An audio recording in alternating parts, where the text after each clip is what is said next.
Cardin immediately calls her an idiot, yelling that she brought the long spear when he's been using the short one for ages. This is your classic Academy Manhwa bully, getting in her face about how a dumb assistant could make that mistake.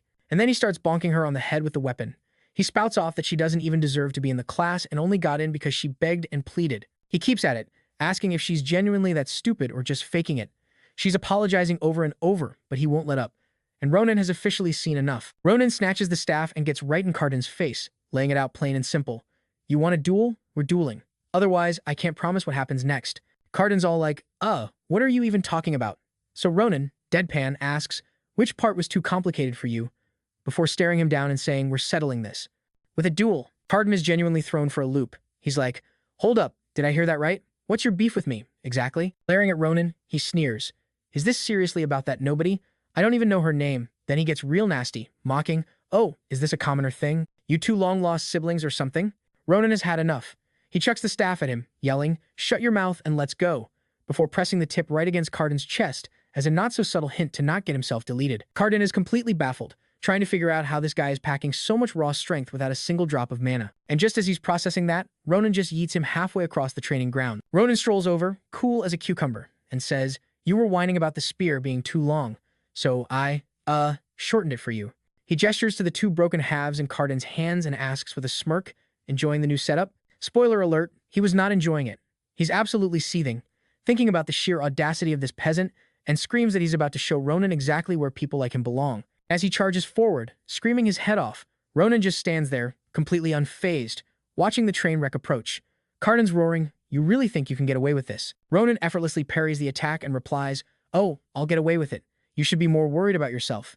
And then bam, a solid crack to the jaw to teach him some humility. At first hit lands clean, followed by a brutal combo.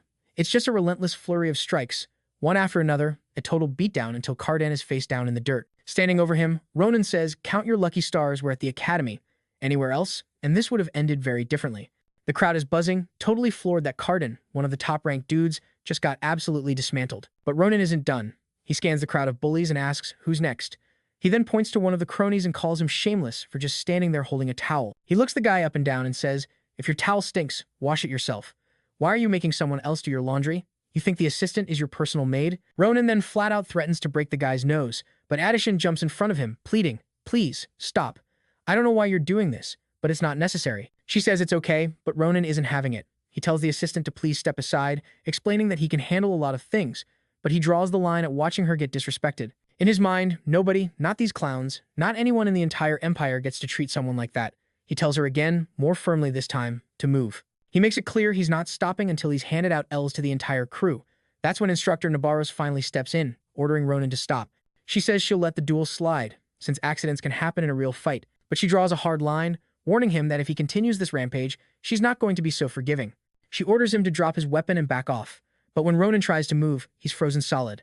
He looks over his shoulder and sees it a massive, terrifying serpent made of pure aura. This kid is something else, standing his ground even against the legendary Sword Saint. Nabarros' aura coils like a giant snake as she tells Ronin that what he's planning now is way beyond a simple duel. As the one in charge of the class, she lays down the law, saying she can't just let things spiral into an all-out brawl. Ronin fires right back, calling her out. You had to know your own assistant was being treated like this, and you just stood by and did nothing. The instructor gives him one last warning. Stop. Now. But Ronin is completely unfazed. He tells her he doesn't care if she's the Sword Saint or the Queen of the World. His answer is still no. He looks her dead in the eye and repeats his promise. I'm going to beat every last one of them. And with that, she sighs, like, all right, you asked for it, and unleashes the Serpent of Torment. Suddenly, Ronin's world dissolves. He's trapped in some kind of vision, a classic reincarnation Manhwa flashback, hearing the voice of a great commander. In the vision, he's asking her why she volunteered for the top job when everyone else ran from it. Her voice echoes back, all cryptic and wise, saying that one day he'll understand that some burdens can't be forced on people, they must be chosen. She just calls it fate. That was her only explanation. Then the vision shifts, and he's suddenly standing in a field surrounded by a massive pile of fallen soldiers. He never realized the sheer weight she was carrying on her shoulders. Then her voice cuts through the memory, apologizing for dropping this impossible burden on him. She tells him he should never forgive her, and then he snaps back to reality, screaming, realizing it was all a hyper-realistic nightmare. Just then, a familiar voice cuts in, asking what the hell just happened. He jolts awake from a nightmare, blurting out, Great Commander, only to find the sweet assistant instructor staring down at him, not the war hero from his memories. Super awkward. Cue the frantic backpedaling. He scrambles for an excuse, asking if he's in the infirmary. She nods, explaining the main instructor had her bring him here. Oh, and the instructor left a little get-well-soon note, which basically said she was going to correct his audacity starting today during extra lessons. Fun. The cold dread of detention washes over Ronin. He's so dead.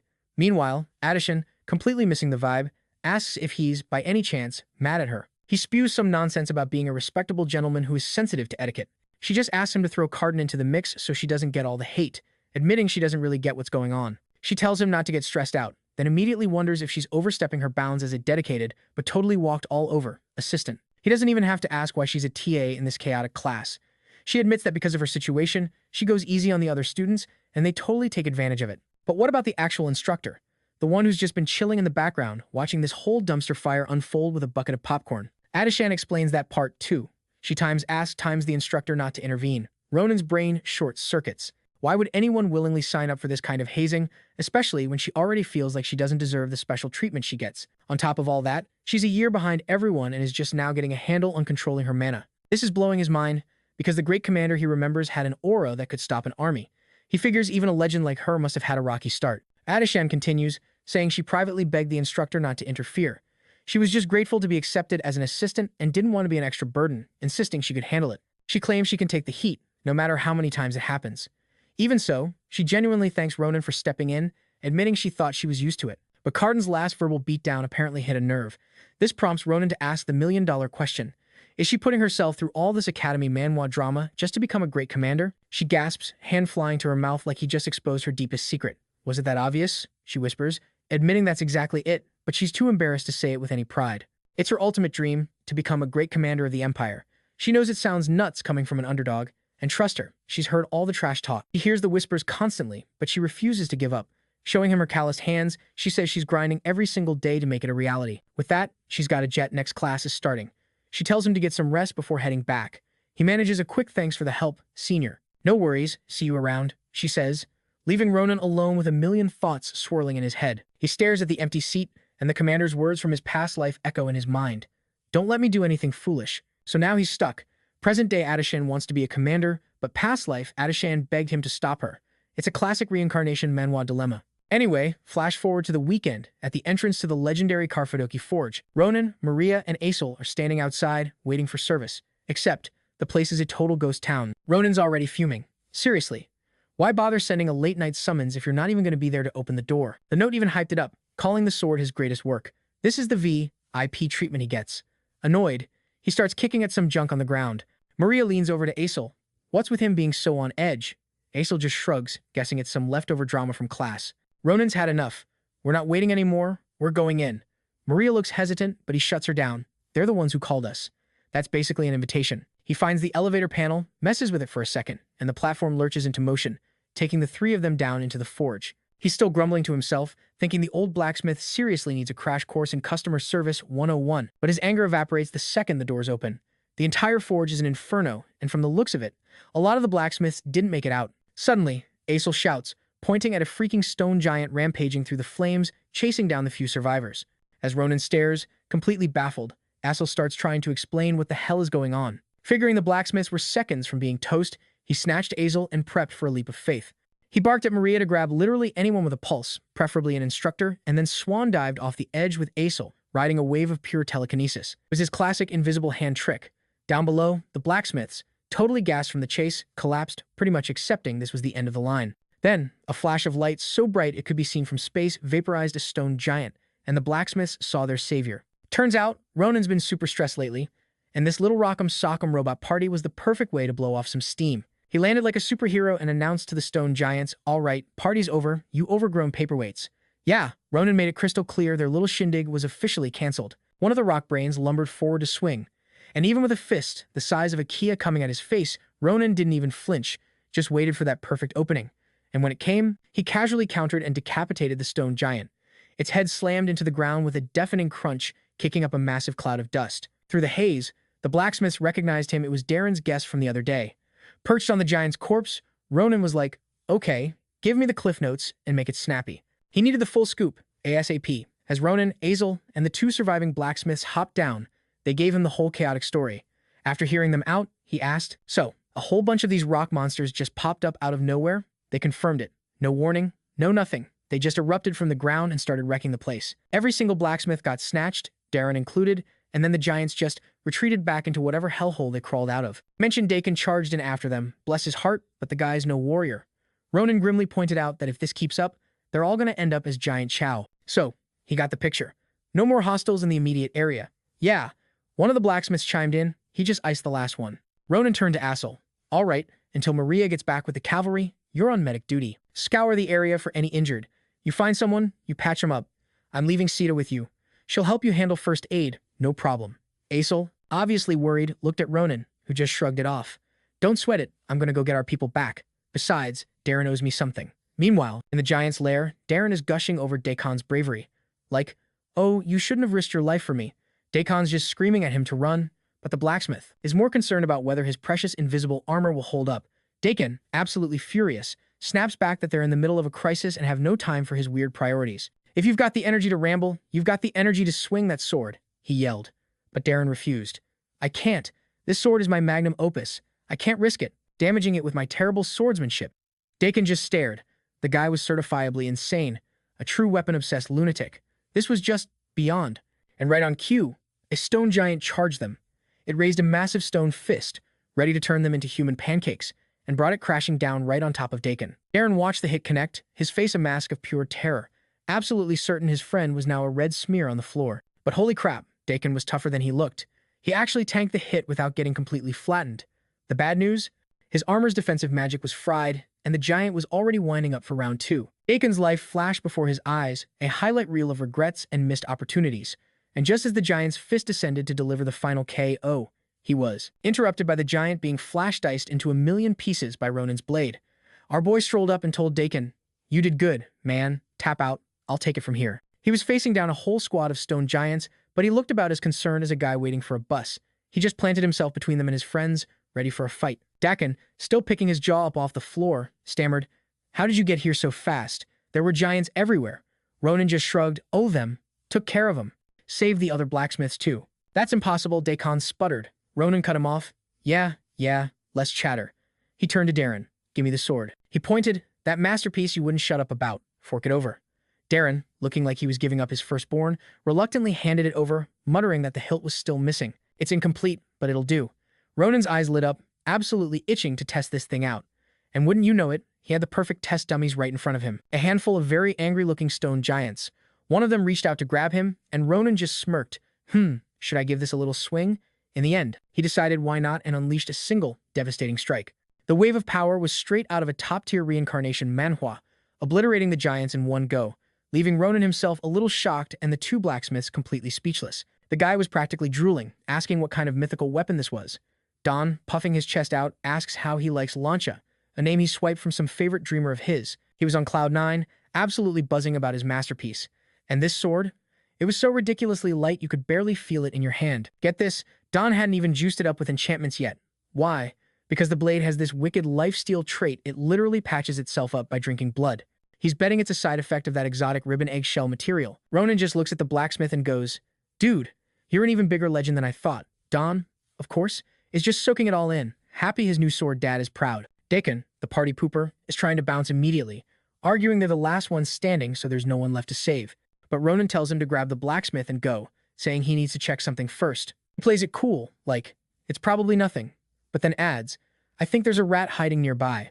A very, very times big rat." Dakon, bless his heart, is like, "A rat? What are you talking about?" Ronin lays it out. Something feels off. He knows the behavior of stone giants, and homicidal rage isn't usually on their playlist. He starts giving the back of the giant's head a serious once-over. Don and Dakon are just watching this, probably thinking he's finally lost it. But then Ronin spots it as super sketchy mark that screams bad news. A magic circle. He turns to Don. "You ever seen anything like this?" Don admits he's no magic expert, but even he can tell the mana work is scarily good. So good, in fact, it's definitely what sent the stone giant on its little rampage. He wonders aloud who the hell would pull a stunt like this. Ronin doesn't have a clue either, but he's damn well going to find out, declaring it's a mystery they have to solve. With that, Ronin just takes off, sprinting down a dark, subterranean path. At first, it's a total shot in the dark, but the deeper he goes, the more his gut tells him he's on the right trail. He finds more clues. Mixed in with the giant's massive footprints are smaller human-like tracks. And to top it off, a magical stone defense system. Yeah, these clowns really thought of everything. He skids to a halt when he hears muffled voices ahead. Time for some classic stealth action. He ducks into the shadows to do a little eavesdropping, and what he sees makes his jaw drop. It's another giant, but this one makes the others look like action figures. The two people standing before it are all the confirmation he needs. Ronin knows, without a doubt, these two are the masterminds. He just doesn't know what their grand plan is. The giants he just fought, they were just the opening act for this absolute unit. The colossal giant seems to be sealed for now, but it looks like it could wake up any second. And just as Ronin is processing this, his cover is blown. They hurt him. One of them notes that their brainwashing link on the other stone giant was severed. The woman asks if a third party interfered. The guy just scoffs. Those Empire bastards move too fast. He's totally panicking, moaning that without a stone giant sovereign, they can't even operate the big one. So, in a fit of pure drama, the guy declares he's just going to end it all. The woman, calling him Edgewan, tells him to get a grip, pointing out he already wrecked most of the facilities. She says they've already messed up the Empire's weapon maintenance, but if their identities leak, a certain someone won't be happy. The smart play, she argues, is to fall back. The guy, Edgewan, complains that Cyrilla is way too strict, leaving him no choice. They casually consider just destroying the giant. The woman just shrugs, basically telling him, "You do you, boo." That's when Ronin hears them mention destroying the one who's hiding, and he feels a familiar blacksmith spark. The guy snaps, "I am so done with this," and launches a massive fireball right at Ronin's hiding spot. The firebomb explodes, and as the flames die down, the two villains look on, completely unfazed, basically saying, "Well, that was expected." The man calls out to Ronin, "So, who are you?" He sarcastically adds that for someone who didn't even dodge, he must be pretty quick on his feet. Then he starts conjuring more flames, asking if he should start by roasting his toes. Ronin's a bit shook. These guys are slinging high-tier magic like it's nothing. He instantly clocks that this dude is way out of the normal bad guy league. The pyromancer demands to know how Ronin got past their security system, which was supposedly foolproof. Ronin just fires back, asking who they are, letting them know their little secret club is officially busted. He couldn't believe this was their plan. Edgewan's brilliant idea was to just off the smart-mouthed kid, while his partner was whining that they were totally out of time. He told Cyrilla to chill and let him have a little fun, dropping a cryptic line about how the Empire was about to be buried by the starlight anyway. And when Ronin heard those specific words, it was like a switch flipped. He flashed back to the giant from his past life saying the exact same thing, and suddenly, Ronin was absolutely fuming. He got right in their faces, demanding to know if they had any clue what they were even saying. Edgewan just stared, weirded out by the sudden mood swing, but Ronin wasn't asking anymore. "You're coming with me," he declared. "I have questions." Edgewan, completely underestimating the situation, just laughed, figuring the kid was delusional. He started conjuring a fireball, ready to teach him a lesson. He sneered, "You really think that's possible, brat?" In a flash, Ronin was on him. "Yeah," he replied, and in the same breath, sliced Edwan's arm clean off. Walking past, he added, "It's possible, so shut up." The whole thing happened in a literal blink. 1 second, Edwan was posturing. The next, he was on the ground, scrambling for his own detached arm.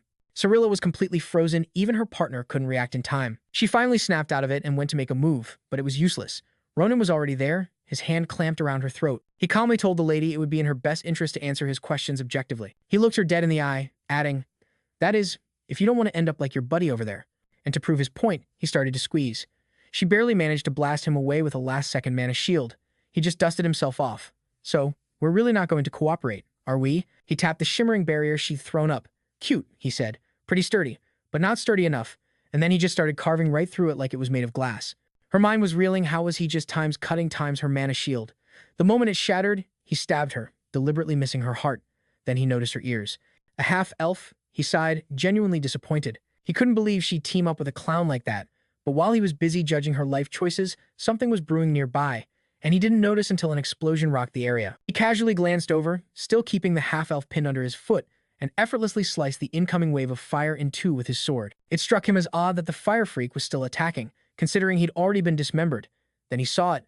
Every time he lopped off a limb, a new one just grew right back. Okay, so this guy was definitely not normal. Edwan roared at him to get off of her, trying to look intimidating while Ronin literally had his foot on the guy's partner. Ronin just sighed. "You really don't get the situation you're in, do you?" And with that, he plunged his sword right into the girl's leg. Well, that did it. Edwan went ballistic, actually showing a flicker of concern for Cyrilla's life. Ronin just met his gaze and stated, "You two are in some serious trouble." He laid out the options: either you start talking, or I can show your elf friend here what amputation feels like. Tell me, do her arms grow back like yours do? That was all it took. Edwan folded instantly. "I'll go with you." Ronin pulled his sword out of her leg. "Look, I don't want to hurt anyone else either," he said, like he was discussing the weather.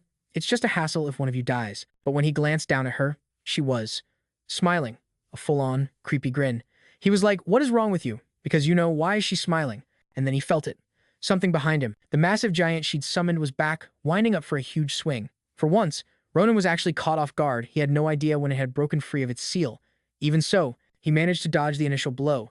It still sent him flying, and the spot where he'd been standing was just a crater of dust and rubble. The power behind that swing was absolutely insane. In fact, it was so powerful they were sure he was vaporized. Cirilla smirked, telling Edwan she owed him one. If he hadn't distracted Ronin when he was about to attack, she never would have had the opening to cast the perception-altering magic she needed to reactivate the giant right under his nose while they were talking. So there she was, sitting on the ground but looking smug despite her injuries, as the giant towered over the wreckage it had caused. Cirilla noted that even with just one good arm to work with, she was positive the hit had been devastating. Edwan declared he'd finished the job, telling her to get to the church and report back. Be careful, she warned. He's a monster wearing a kid's face. Edwan agreed. That's no kid. And if we don't put him down for good right now, he's going to become a major threat down the line. Too bad for them. Ronin couldn't care less about their dramatic monologue and was already back to dicing up the giant. Only this time, he was focused on making the pieces as small as humanly possible. After turning the giant into confetti, he turned to Cirilla. And where do you think you're going? I'm pretty sure we already had this conversation. Staring her down, Ronin grunted that he had at times tons of questions for her. She was just baffled, like, how is this dude even forming words right now? Still, she throws up a protective spell to keep him at a distance. But Ronin is so over the monologuing, snarling, that he'll never let people like them finish a single sentence. But then, the effect of her spell starts to creep into his system. His limbs go heavy, refusing to obey. He can't move properly. It's a trap, and he walked right into it. Cirilla, seeing her plan B work, looks more annoyed than triumphant. But with a clean victory off the table, reporting back is now top priority. As Ronin stands there, paralyzed by her Manhwa spell, she leans in close and delivers the coldest threat imaginable. Get ready, I'm going to uncover every single detail of your life and take everything from you. Your family, your friends, anyone you've ever loved. So, get this.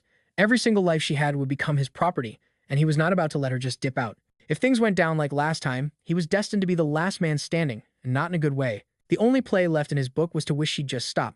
Using every last ounce of his strength, he bellowed for her to freeze. And just like that, a familiar power signature rolled in, told the woman to halt, and she instantly locked up. If you live for epic moments like this, do us a solid and hit that subscribe button. You won't want to miss where this insane story goes next. The voice chimed in, saying it also had a laundry list of questions. Ronin knew that tone anywhere. First on her agenda, she said, was confirming who this wannabe was and how she had the nerve to lay a hand on her disciple. It was Instructor Nabarros, who told Ronin she'd gotten the cliff notes on the situation and that he'd done a solid job. He thought her timing was almost too perfect, and as he looked at her, she quipped, "Nice of you to drop in," adding, "You must be fine if you've still got the energy to flatter me." But she put a pin in their little reunion, telling Ronin she'd handle these clowns first, her gaze turning absolutely glacial as she stared down the other woman. Cirilla felt it instantly, an aura shaped like a serpent that paralyzed her entire body. She figured she didn't need to bolt, right up until Nabarros snatched her face and snarled that she'd done some things that should never, ever be done. And the thing that really ticked her off? "You hurt my student," she hissed. "So you better look forward to the future, because you're going to see it up close and personal." With that, she slammed the woman's face into a massive snake she conjured purely from mana. The woman managed a quick apology to the stars before her lights went out. The instructor then told Ronin that after he got his wounds patched up, he could give the headmaster the full report. Ronin immediately asked if the future she mentioned had anything to do with Leland Prison. She shot back a yes and asked how he was so clued in on everything, but he dodged, asking why she brought it up. He muttered to himself that, just as he thought, it was the Fortress of Screams, Leland, a notorious prison floating in the middle of the ocean. It was infamous for its creative methods of interrogating anyone who crossed the Empire. Ronin then looked his instructor dead in the eye and asked if he could tag along for the questioning. She gave him a weird look, asking what on earth he was talking about. She insisted it was absolutely not a place for him, but he grabbed her arm, pleading that he just needed to go this one time. He swore it was a seriously important matter for him. She just stared at him, holding her tongue for the moment, as the wounded from the battle were getting emergency medical care nearby. A ton of people were injured, including some elderly folks with minor scrapes, but it looked like everyone was ultimately going to be okay. Maria and Aesel were in the thick of it, helping as many people as they could. Aesel couldn't shake the feeling that Ronin was up to something and hoped he'd get back soon, worried something bad might have happened. And speak of the devil, he appeared right as they were talking about him with little Sita. He told them he got the summary on his way over, so he already knew they'd been total rock stars. Apparently, while Maria rallied all the reinforcements, Aesel and Sita managed to rescue more than half the blacksmiths on their own. He immediately asked if they were hurt. Maria shot back that they should be asking him that question. Aesel and Sita both urged him to get treated as soon as possible, but he waved them off, saying he'd already gotten the basic patch-up. His mind was already on the next move, focused on everything unfolding around them. He absolutely had to squeeze some information out of those prisoners. There was something he had to do. A few hours later, on a secret path to Ludalon, the instructor, Ronin, and their new prisoners stood on the cliffs of Greno Forest. The instructor told Ronin they were here. The lowland escort was descending on these absurdly massive birds. The moment they landed, they saluted Miss Nabarros, stating they'd been summoned by the Empire to interrogate the criminal. Glancing at the two unconscious figures on the ground, they asked if those were the ones. She warned them that the male prisoner had a ridiculous healing ability and to keep that front and center during their chat. He casually mentioned it's been a hot minute since such an amusing subject popped up on his radar, then told her they were bouncing and would hit her up after the let's call it debriefing. Giving her one last look, he told her to keep up the good work for the Empire's peace before they just yeeted into the sky with the prisoners. Nabarro chimed in that a week should be plenty for them to start singing. The instructor promised to ping Ronin the second she got the call, telling him to be ready to move at a moment's notice, then asked if that was cool with him. He shot back a quick yep and a thanks. After that whole mess, time flew by as Carpadoki's reconstruction went into overdrive thanks to the Empire's support. Ronin headed back to the Empire, spending his days grinding through some makeup calls from the structure. A few days zipped by, and then we cut to the land and fortress of Screams, and yeah, it lives up to the name. Down a long corridor, you can hear some seriously unhappy campers coming from a room that's a little times 2 times well-equipped for comfort. The guy running the interview was apparently having so much fun he completely lost track of time and almost missed his guests arriving. Inside this lovely resort, someone was greeting the instructor and Ronin, introducing himself as the interrogator assigned to their new criminal friends and their personal tour guide for the day. With a disturbingly friendly smile, he asked if they wanted to see the perp first. The instructor was all business, saying, "Yes, let's hear the interrogation details right now," and told him to lead the way. Ronin's internal monologue was already screaming. There was something seriously off about this old-timer from Leland. He did not trust this guy one bit. The instructor just smirked, whispering that everyone says that the first time they meet him. She told Ronin he was about to find out exactly why they call the old man the worst nightmare. The interrogator launched into a quick and dirty summary. First things first, the organization they belong to is called Nebula Clasure. The instructor asked if they were just another criminal gang like Caliboro. He replied, yes, but also no, adding that they had no clue who these people really were or how dangerous they could be. He pointed to a string of mysterious fires across different regions and confirmed this Nebula Clasure was the crew behind them. Ronin was shook. He'd never even heard of them in his past life. It's a classic reincarnation Manhwa dilemma. You know the main storyline, but you never account for the surprise DLC villains. He cut in, asking if they'd ever used terms like stellar light or maybe star's advent. The interrogator just gave him a blank stare, saying he'd never heard anything like that. Suddenly, both the instructor and the old man were staring daggers at Ronin. He played it off, claiming he just overheard some chatter when they were captured and figured it might be a clue to their endgame. Then Ronin remembered the weird shift he saw when one of them put on their mask, how their entire aura became hazy and indistinct, almost nebulous. He realized the mask had to have some kind of flaw he'd exposed during their first throwdown. The interrogator looked absolutely mortified, as if realizing he hadn't been giving it his all. He had no choice now but to go even harder. Looking at the broken figures in the cell, Ronin could hardly believe these were the same formidable opponents he had faced just a short while ago. Just then, the interrogator returned with the instructor, casually talking about how to get closer to a prisoner named Edwan. He said the method was simpler than anyone could imagine. All they had to do was make sure he couldn't regenerate anymore. And really, really times lean into it. After that, they became the best of friends. At least, that's the twisted fairy tale the interrogator was telling himself. But he could tell the kid was still hiding something. He leaned in, all chummy, and said, "Come on, Edwan. I thought we agreed to be honest with each other." The interrogator demanded to know why the first time he'd heard the term star's advent wasn't from Edwin's mouth. The kid desperately tried to speak, but it was like some invisible force was choking the words back. The interrogator's voice turned to ice. He said he wanted this conversation to end with him, reminding Edwin that Miss Cirilla didn't share his handy regenerative powers. He made it crystal clear. If he had to push just a little harder on her, she probably wouldn't hold up so well. Ronin had seen some dark stuff in his soldier days, but this was a whole new level of messed up. But a thought sparked in Ronin's mind. What if it was possible to hide things, even in a situation this dire? Even after their identities were exposed, what if they weren't just being stubborn? Then it hit him. Maybe it wasn't that they times wouldn't times say it, but that they physically times couldn't asterisk. Ronin spoke up, mentioning a technique used on soldiers to magically lock away secrets to prevent intel leaks. The interrogator looked like he'd been slapped. He couldn't believe he had overlooked something so blatantly obvious. This was way beyond the usual drama you'd find in an academy manhwa. They were dealing with some serious Black Ops magic. He told them to park it right there because he had to go grab something. And from the unholy glint in his eye, he was about to go retrieve a very special kind of lockpick. A few minutes later, he strolls back in holding some seriously weird items. They look like actual eyeballs, and he calls them cursed eyes, basically, little monsters that chow down on curses. Apparently, they're the go-to interrogation tool for criminals who are magically gagged by a curse. He just points and says, "Edwan, you're up," and then he slaps that creepy thing right on the guy's forehead. The interrogator leans in and whispers to the eyeball, "Do your thing, and I'll let you go soon. Start whenever." Man, that info was locked down tight, and the guy resisted for a hot minute, but the little cursed eye was relentless and won. The second it finished slurping up the curse, Edwan was suddenly very chatty. So, they hit him with the big question. What is the advent of the star? He starts spilling about the star being some eternal entity, the one true grace that's going to save all the lower creatures on Earth, and how they're just waiting for its big premiere in the sky. He kept rambling about their long-standing mission and making sure nothing gets in the way. The interrogator was like, okay, that's way too long, give me the short version. He cuts right to it. So you're saying something's about to fall from the sky? What is it? With the curse gone, Edwan was an open book. He couldn't hide a thing. He blurts out, it's the child of the stars. Ronin, who's been silently soaking all this in, suddenly gets it. He knows exactly what the guy's talking about. It's the Ayudi. The interrogator tries to wave Ronin off as he approaches Edwin, but Ronin just walks right up, looks him dead in the eye, and asks, this child of the stars you're talking about, is it the Ayudi? Edwan's face goes pale. An Ayudi? How do you know that name? And just like that, his whole appearance starts to get weird. Ronin just stands there, watching the guy's face completely morph. The interrogator yells, Ronin, get back, and throws up a protective shield. Edwin looked like he was about to go pop, and, well, that's exactly what happened. Boom. Luckily, the interrogator's shield held up and saved their skins. Even with the curse gone, nobody saw that explosive ending coming. Ronin, completely unfazed, just asks, does that happen a lot? The interrogator admits it's pretty rare. He figures the curse was a two-parter. The first part was a magical gag order, preventing him from revealing anything about the advent of the star to outsiders. And the second part, a self-destruct mechanism. If a specific keyword gets mentioned, the target goes kaboom. Straight out of a crazy action manhwa. The interrogator clamps a hand on Ronin's shoulder and gets right in his face. What is an Ayud? Because if I'm correct, that's classified information. How did you find out? He's staring daggers at Ronin, saying, as the lead on this case, I need an answer. Now, Ronin plays it cool. It's no big deal. I just happened to overhear it by coincidence.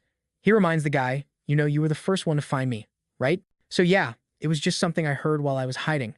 Didn't think it was important at first, but after getting here, I figured it might be a key word. He even fakes getting a little excited, sorry for butting in, and casually shrugs the interrogator's hand off his shoulder. He then asks, is that a good enough explanation for you? The interrogator is thinking, okay, maybe he did just get lucky and overhear something. But his gut is screaming that Ronin is hiding way more. He's studying Ronin's eyes and feels this incredibly powerful radiating from him. He keeps analyzing that look until he finds the source. It's pure, unfiltered hatred for these cultists. Just then, the instructor notices the interrogator's laser focus on Ronin. She throws out a warning shot. That's enough. Karaka, she is absolutely fuming. Are you seriously trying to interrogate my disciple right in front of me? He immediately backpedals. Of course not. I wasn't questioning him, just verifying. Trying to sound casual, he mumbles. Better to be careful, and gives a quick apology to the Sword Saint's student. Ronin knew he dodged a bullet. That old man was 100% ready to put him in the hot seat next. The interrogator was still grumbling about losing a curse eye, complaining about how hard they are to get. The instructor pipes up, are they really that strong? Because honestly, they look kinda cute. The interrogator snaps, you want to touch it. But as he glances at the remaining eyeball, he realizes it's changed. It had absorbed the curse, yeah, but it never even got close to Miss Cyrilla.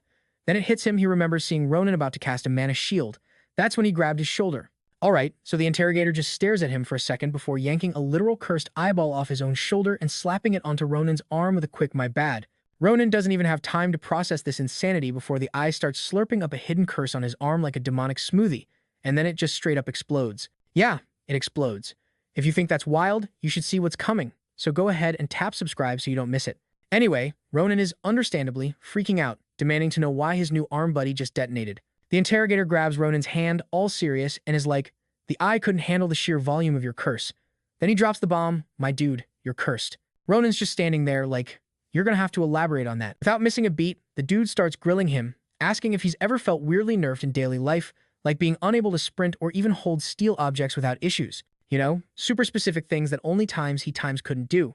Meanwhile, the instructor's in the background throwing some serious side-eye because she's totally clued in on this whole situation. The interrogator's like, look, if you want to play dumb, fine by me, I won't push it. Not like I can fix it for you anyway.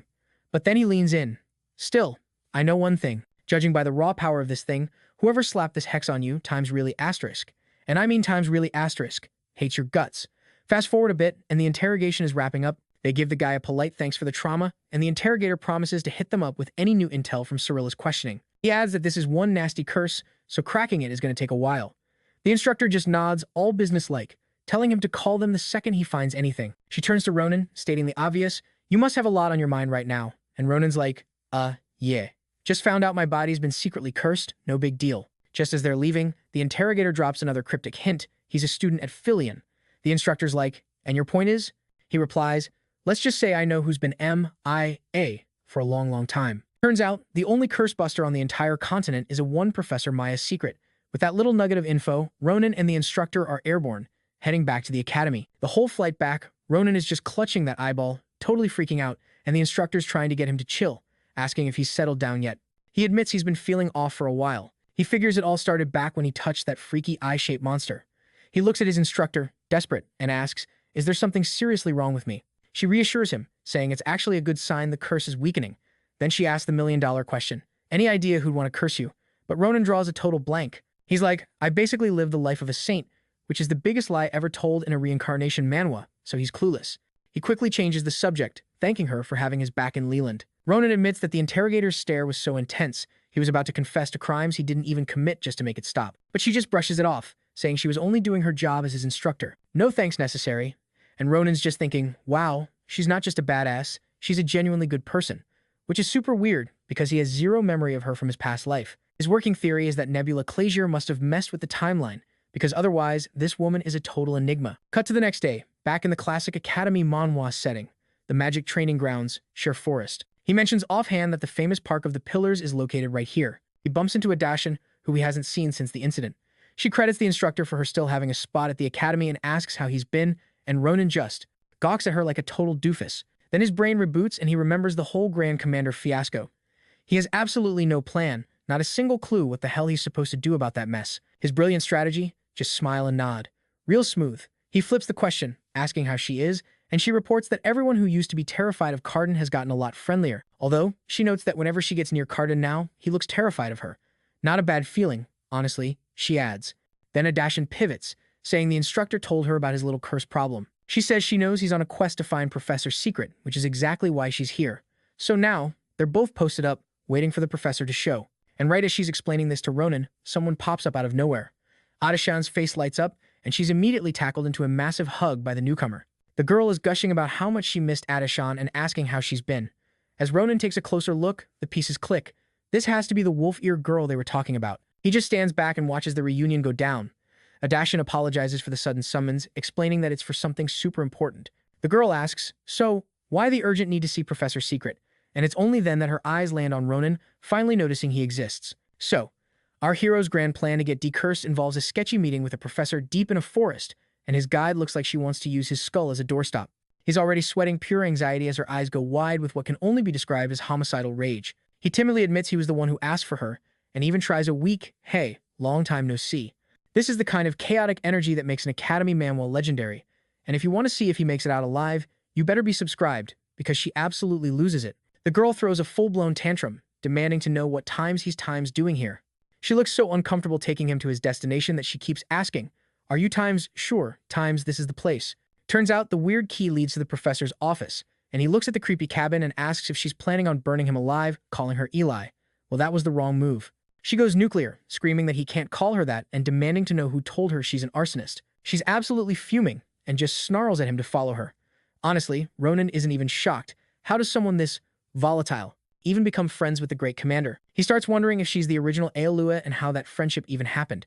They finally arrive at the cabin, and she shoves the door open for him to meet the so-called professor. Ronin looks around at the cozy scene, sees a sweet old lady in a rocking chair, and asks, seriously, asterisk, that's times the professor? Elizabeth just tells him to cool his jets, because there's a plot twist coming. They both approach the gentle-looking grandma. Elizabeth gets real serious and tells Ronin, listen, no matter what insane stuff is about to happen, you stay completely still and don't do a single thing. Got it? Then she starts chanting some ancient, creepy-sounding words, aiming them right at the old lady. As Ronin watches, he figures this has to be some kind of prank. For a second, nothing happens. Then, the old lady's mouth starts to open. And it just keeps opening, stretching impossibly wide until it's a gaping maw that makes them look like insects. Ronin is, understandably, losing his mind, asking, what is happening? Elizabeth, completely unfazed, just says, don't be a baby. This is the real office. And it feels like they're being sucked into another dimension. She mutters another word and a massive office materializes around them. Ronin's first thought, okay, the entrance is a times tad, times extravagant. Walking down the corridor, he gets that classic horror movie feeling that he's being watched. Spoiler, he is. He's being stalked by one of Miss Nabarros' students, who promptly jumps him from the shadows, grabs his face, and pries his eyelids open with her thumbs. She says she feels a powerful determination inside him. Folks, meet Maya's secret, the single greatest curse artist on the continent. Oh, and despite her pigtails, she's 83 years old. Ronin's brain just blue screens. This little kid is the professor. She just waves it off, telling him not to be so surprised. She's got some personal issues, but other than that, her body is a spry 80 years old. She says there's a limit to how young you can look, but then dismisses it like it's no big deal. More important things to do, she says, snapping her fingers. And just like that, his curse becomes visible, a horrifying, writhing mass of dark energy clinging to him. She declares her mission, to free him from it. Now that he can actually see the nightmare he's been living with, he's speechless. The professor herself looks shocked. She's never seen so many curses knotted together in one body. She admits that no one, no matter how skilled, would be able to untangle that mess. He starts to freak out, asking if that means it's hopeless. But she tells him not to worry. I came prepared, she says with a grin. Now listen closely. Her plan? She's going to manifest the curse inside his mind, turning it into something tangible in a mental realm. His only job is to find the root of the main curse and cut it. Simple, right? He repeats it back. Simple. Just cut the curse. Then he asks the obvious question. Yeah, how will I know which times one to cut? The pint-sized magic master gives him the most unhelpful advice ever. When you see it, you'll know instinctively. She taps his forehead, and bam, he's teleported into his own mind. The origin of his curse is here, somewhere in this mental landscape. He looks around and sees a little girl run past him, and realizes with a jolt that he's standing in front of his childhood home. He figures the source must be inside the house. Then he gets distracted when the little girl who ran past him calls out for her mom. He recognizes that voice instantly. It's his sister. She runs straight to a cradle to look at her baby brother, asking their mom why Ronin is always sleeping and if he's sick. His mom gently explains that babies grow when they sleep and that she was exactly the same. She tells her that if her brother ever gets sick, she'll have to be the one to take care of him, because she's the big sister. The more he looks, the more he sees it's a perfect memory of his home right after he was born. This is some deep-level reincarnation Manhwa lore unfolding right here. And then the penny drops. The baby in the cradle is him. He finds it impossible to believe. Was he ever that small? That peaceful? He was pretty sure he was born with a permanent scowl. This means he's literally walking through his own past, a past he has absolutely no memory of. Just as he's wrapping his head around that, the front door swings open and someone else enters. The presence that floods the room is so immense, so terrifying, that his eyes blow wide open. A wave of pure dread washes over him, and he realizes he's frozen in place, unable to move. He has no idea who this is, until his sister turns to the figure and calls out their name. But he was drawing a total blank. To make things weirder, his mom said she was expecting him to show up sooner, right before this rando starts creeping toward the cradle, curious about baby Ronin. The guy just taps his mom, and boom, she's out cold. Seeing his mother hit the deck like that absolutely terrified him. Ronin was still frozen, unable to do a thing to protect his family.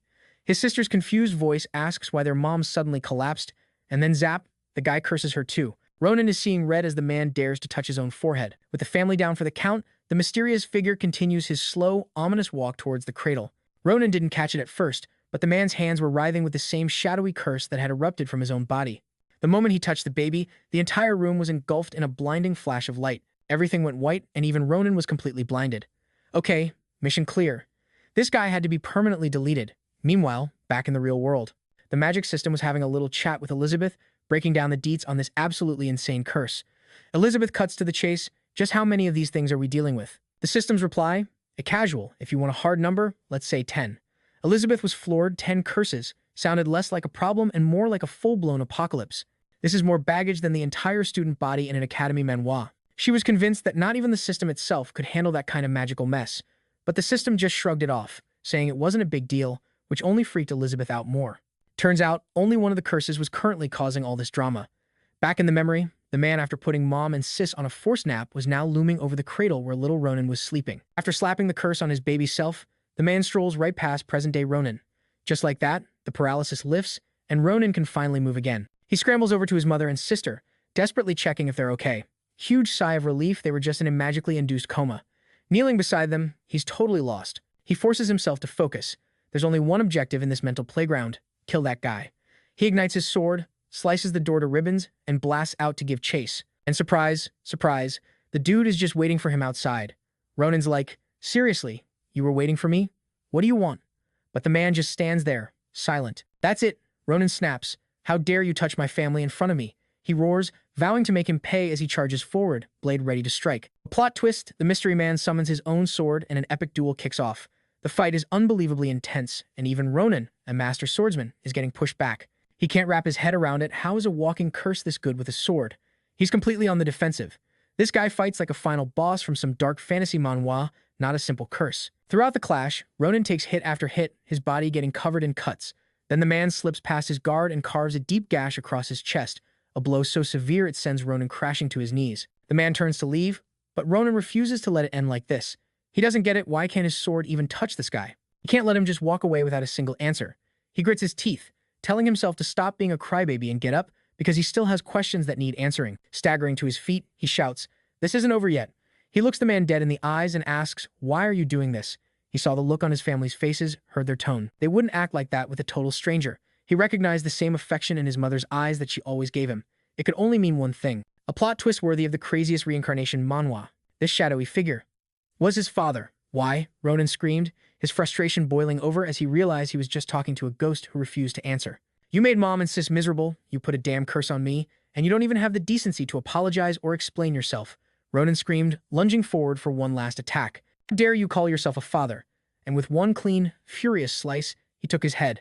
It was over in a single, devastating blow. After the head rolled to a stop at his feet, he drove his sword straight through it. "Fine," he panted. "If you won't talk, I'll find out the truth myself." But just then, a voice echoed in his mind, telling him to get out of his own body. The memory shattered, and he woke up with a jolt in a completely different place. Disoriented, he could hear someone chanting a spell nearby. Then, a familiar voice cut through the haze. "You're finally awake? How are you feeling?"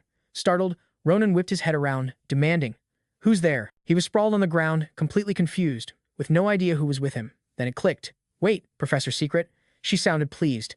"Glad to see you still recognize me." He immediately started to panic, thinking she was here because of the mess he was in. But she quickly shut that down. "Relax. This has absolutely nothing to do with you."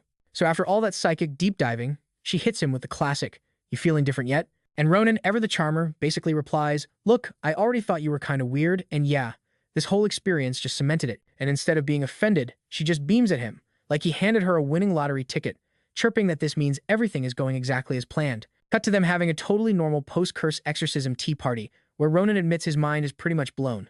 She breaks it down. The curse basically data mined his subconscious for memories he didn't even know he had to build that whole nightmare scenario. Then she drops the real bomb. She thinks the guy who installed this lovely bit of malware was probably his own father. Ronin's response? A casual, "Yeah, that tracks." She's like, "Hold up, how? You said you couldn't even recognize the guy." That's when Ronin's mood flips a switch. He gets seriously ticked off, saying the second the illusions started messing with his family, he knew something was fundamentally wrong. He explains that the whole memory felt detached, like watching a sad movie about a stranger. He calls it a distant sadness, which, ironically, just made him even more furious in the moment. Thinking back, he figures that rage was probably the only genuine feeling in the whole fake-out. The instructor connects the dots, asking, "This is because you have zero actual memories of your parents, right?" And he's just like, "Yep." Me and my sister never even questioned it.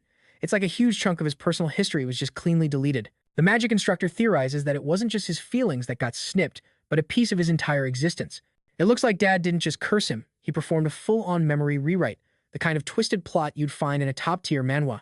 And in the chaos of that magical brain surgery, a fragment of his father's own memory might have been accidentally transferred to Ronin. "See, memory magic is messy," she explains, "and his mind probably latched onto those corrupted files." "Oh, and that little power-up you had before?" She adds, "That was you getting a brief, free trial of your original, unnerved senses. It let him tap into his true potential for a hot minute." She then points to the glowy aura around him and asks, "So, is that mana leaking out, or what?" She tells him it's strictly look, but don't touch for now. He can see the power, but to actually wield it, he'll need to get rid of at least 2 of the 9, that's right, 9 curses still squatting on his soul. And she warns him not to hold his breath, because the curse on him is some premium high-level juju with a totally unknown origin. She tells him she'll hit him up when she's ready for round 2 and sends him on his way. But as the sun rises, Ronin does a full-on double take as the old woman instantly de-ages into a young hottie. He stammers, asking if she's on some kind of day-night cycle. She just vaguely replies, "My body is complicated," before giving him a cryptic warning to stay strong because reality is about to hit hard. He just nods, promising to count on her. Meanwhile, across town, the massive, severed hand of that giant is sitting in the Carpadoki basement like a piece of abstract art. Some poor researcher is taking its measurements, muttering that the reports don't do it justice. The idea that a single student handled this thing alone. It's the kind of over-the-top action you'd expect from the protagonist of a crazy academy manhwa. A younger man named Dolan approaches a stern-looking figure who's been staring down the giant hand. The man doesn't even turn, just asks how the city's reconstruction is coming along. Dolan reports that things are moving fast and the city should be back to normal within a week. He also adds that he followed up on his orders, but the scene itself offered no new intel. However, he says, thanks to Fyan, We successfully identified the student who was at the center of the incident. Dolan then asks the big man, would you like to meet him, Grand Duke? And this isn't just any duke. This is the head of the entire Grania ducal family, the one and only Joseph Sinovan de Grecia. The Duke agrees, figuring it's best to meet this kid in person. But as he stands there, all cool and mysterious with his back to the monster part, the giant hand decides it's not quite dead yet. The eye on it twitches, and it starts to move. Dolan, panicking, stammers, Your Grace, with all due respect, I think we need to leave. He can see the hand winding up for an attack and offers to call the knights. But the Duke just says, no need, as the massive fist is already screaming towards them. Seriously, these two are just casually chatting while a 5-ton fist of fury is about to turn them into a crater. The Duke calmly rests his hand on the hilt of his sword. He mutters, we're in no hurry, and in one smooth motion, unleashes a single slash. The resulting blast of light and force completely obliterates the hand, forcing Dolan to shield his eyes. After effortlessly dicing the monster, Joseph calmly sheathes his blade like he just opened a letter. He calls to his subordinate, and they begin to walk away as if nothing happened. Behind them, the bisected remains of the hand finally crash to the floor. The Duke smirks, remarking that he's very excited to meet the young hero of Fian Academy. The next day, over at the Nibberoser dorm, an obnoxious knocking rattles Ronin's door. A very grumpy, barely awake Ronin yanks it open, ready to fight whoever's making the racket, only to find Dolan standing there, looking prim and proper. Ronin sizes the kid up and is like, yo, who are you? Pretty sure beggars aren't welcome here, thinking this dude has some serious nerve. The kid just smirks back. Do you have any idea who you're being rude to right now? Ronin's internal monologue is firing off.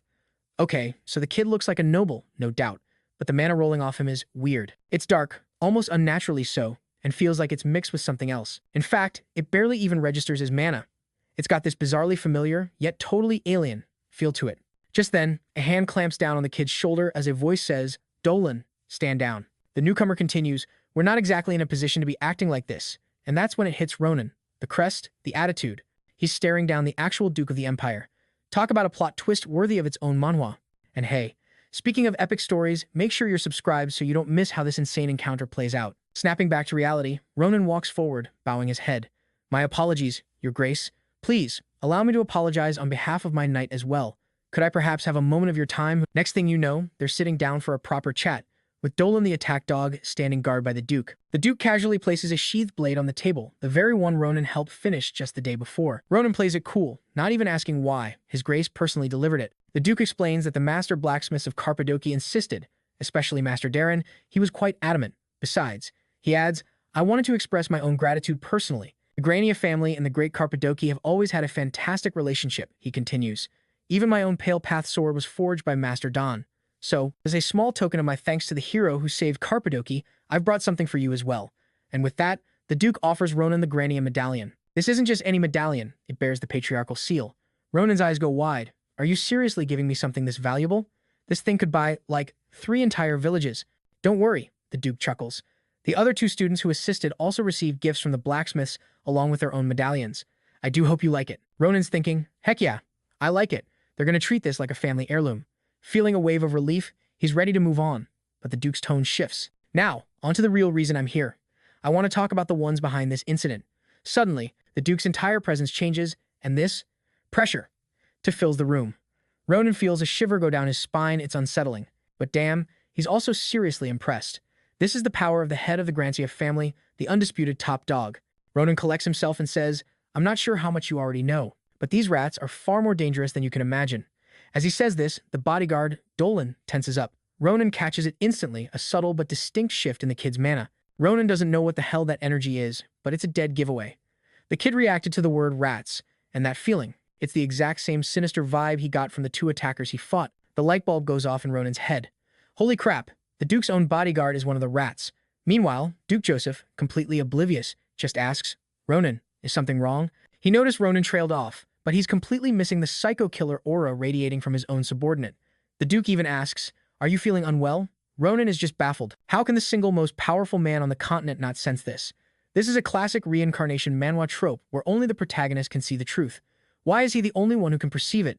Taking a gamble, Ronin looks the Duke in the eye and asks, Your Grace, have you ever heard of the star's advent?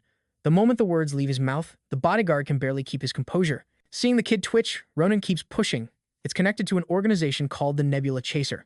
The Duke is floored, absolutely stunned that a group of that scale could be operating right under his nose. Did you learn this all by yourself? The Duke asks, amazed. Ronin just nods. Yeah, right before their little structure came crashing down. Ronin keeps poking the bear, looking right past the Duke at Dolan, talking about how the captured agents begged for their lives. The Duke interrupts, "Do you have the details?" Ronin smirks, "If you want them, I'll tell you everything." The Duke waves a hand dismissively, "Actually, no, spare me. I'd rather be able to eat dinner tonight." Ronin just shrugs, "If that's what you wish, I'll keep the gory parts to myself." Perfect. He doesn't need to say another word. The bodyguard is practically leaking a murderous aura now, his control completely shot. The Duke stands up, "I must be going." His mind is racing. They've infiltrated Grantia itself. I need to take action immediately. But as he turns to leave, Ronin calls out, "Your Grace, there's one more thing you absolutely need to know about them." The Duke stops. "What is it?" Ronin plays the part of the considerate student perfectly. "There's a lot to cover, and it wouldn't be right to keep a busy man like yourself. So," Ronin continues, "I'll write up a full report on the matter tonight and have it sent over. I think you'll find it very interesting. Especially the part concerning a Hayuti. Checkmate." Ronin can feel the bodyguard's eyes burning into him. He's taken the bait. Later that night, Ronin hits the sack, pretending to be fast asleep, waiting for the rat to creep out of its hole. He felt the whole vibe shift, a weird energy crackling in the air, but our guy was already expecting company, so he wasn't exactly caught with his pants down. Dolan does a double take when he realizes Ronin just vanished into thin air, right when he was about to make his move. From the shadows, Ronin's voice echoes, "Told ya, I'd be here." Pouncing on him, Ronin grins, "What a pleasure to see you, little rat number 3. Dolan's bug-eyed, "How did you know?" Ronin just waves him off, "Chill out, dude. Maybe you'll want to take a peek over there first. See, brought you a special guest." And Dolan's jaw just hits the floor. It's the frickin' Duke's son, standing right there. And yup, it's young Schlieffen, looking royally ticked off and demanding answers from his bodyguard, like, right now. How exactly am I supposed to interpret this situation? Cue the flashback. A few hours earlier, on the top floor of Naberdozer Hall, Ronin casually strolls into Schlieffen's room, and Schlieffen's just like, what's with the sudden house call?" Ronin gets straight to the point. "Your boy, Sir Dolan, he's planning on grabbing you tonight.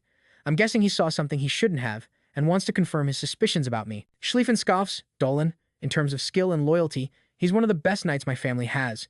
To which Ronin just deadpans, "Yeah, well, 4 years ago, Grania was crawling with idiots." "Look, it doesn't matter," Ronin insists. "See for yourself. It's not like you've got anything to lose. If I'm right, you get to smoke out a snake infiltrating your family." Back in the present, Schlieffen is fuming, shouting, "Are you deaf, Dolan? I want an explanation now." Dolan, however, stays completely silent, just staring at the kid with dead eyes. Ronin chimes in with maximum sarcasm, "What kind of traitor just confesses when you ask nicely? Seriously, how do you plan on surviving in this world, man?" In response, Dolan just lifts his foot and stomps. A massive vibration rips through the ground, and Ronin's body suddenly feels like it's made of lead. He feels Dolan's mana flooding the area. Yep, it's an ambush. Schlieffen yells, "Why are you doing this?" and immediately becomes the next target on the list. Dolan gets this smug look. How convenient that the young master hasn't quite perfected his mana domain. Such a pity. "I really didn't want our relationship to end this way," he says dramatically, "but this child ruined everything." Schlieffen's mind is racing. His skills. They're completely different. He's been hiding his true power, just like a final boss in an Academy Manhwa. Dolan drops the bomb. "It's not betrayal if I was never on your side to begin with," all while lunging straight for Schlieffen. But Schlieffen just stands there, totally still, waiting for the hit. He looks completely shattered, whispering, "I see. I get everything now. Just do whatever you want." But before the blow can land, Ronin zips in like a flash, blocking the attack and saving our future sword saint from getting seriously messed up. He glares at Dolan. "You're really enjoying this, aren't you, you psycho?" "Feel better now?" Dolan just replies calmly. "It was important to be sure. I hope you can understand." Placing a hand on Ronin's shoulder, Dolan says with a chilling finality, "For a while, Grania is going to be a bloodbath." Then he moves in to end this himself. Dolan half expects Ronin to be holding back too, but then Schlieffen snaps out of his funk and unleashes an attack that sends Dolan flying. Dolan's brain is short-circuiting. He had no reason to hide his power, which means he leveled up this fast. That's some straight-up reincarnation Manhwa protagonist growth right there. Impossible, he thinks. He knew Schlieffen was a genius, but the kind who gets distracted. Seeing him lose focus, Ronin yells, "Hey, you getting bored over there?" to snap him back into the fight. And with that, he joins the assault. Dolan, brimming with overconfidence, thinks he can take them both and goes all out for a massive strike. He even lands a solid hit, but Schlieffen manages to dodge at the last possible second. Ronin's impressed. But it wasn't just a dodge, it was a dodge straight into a brutal counterattack. The blow sends Dolan rocketing away, making a huge crash. He knows that kind of noise is a dinner bell for the instructors. He needs to retreat, and fast. So he starts scanning for an escape route. He never expected things to go this sideways just from trying to off one kid. He was dead wrong thinking he could handle both of them at once. He just needs an opening. As he lunges forward, Schlieffen yells, "You were right, Dolan. Unlike my father, I'm not skilled enough to perfectly control the Tempest sword yet, But he strategically runs to a clearing, ensuring the only person in the blast radius is Dolan, the traitor who needs to die. Schlieffen unleashes the Grandia family's secret technique, the Tempest Sword. And when Dolan sees that legendary power charging up, well, it's panic time. He knew this was it, the final curtain call. As the attack barreled down on him, he just shut his eyes and whispered a desperate prayer, "Dear Star." With a clean finish, Schlieffen sheathed his blade and declared that from this day forward, the family would act like the traitor never even existed. Not that it mattered, since he was never a true Grandia anyway. Ronin, ever the peanut gallery, quipped that Schlieffen really went for the dramatic flair. He also clocked that the guy was seriously pissed off. Our boy voiced his doubts, like, "You sure this bodyguard is even going to survive the trip to Lolan?" But Schlieffen just figured, theoretically, he wouldn't die. After all, with Ronin there, what could possibly go wrong? Schlieffen had to jet off to inform the family, kicking off a massive mole hunt for traitors. He dumped the entire cleanup on Ronin and just bounced. Ronin was left screaming at his back, "Dude, you're the one who wrecked everything. Why am I stuck with this?" Just then, Nabaros rolls up asking what in the world happened. He spun around to see the academy's headmaster and instructor, Nabaros.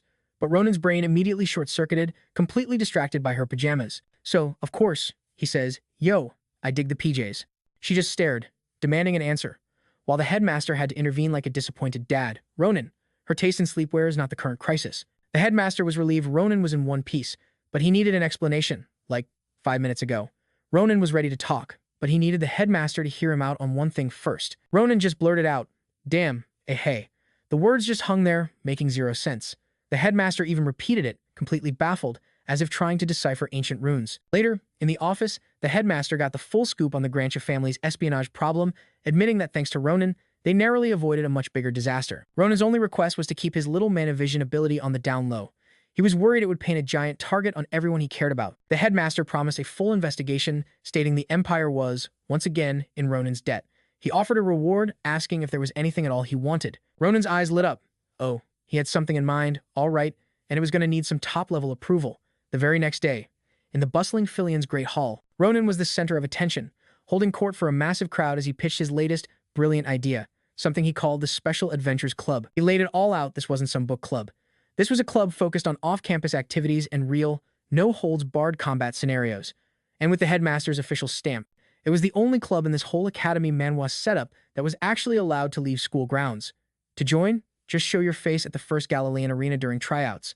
This whole commotion even snagged the attention of a mysterious woman who seemed very interested in our boy. A few days later, though, Ronin was seriously regretting that grand spectacle. Turns out, the only applicants were his own friends. Maria had to ask, "Did you really not see this coming?"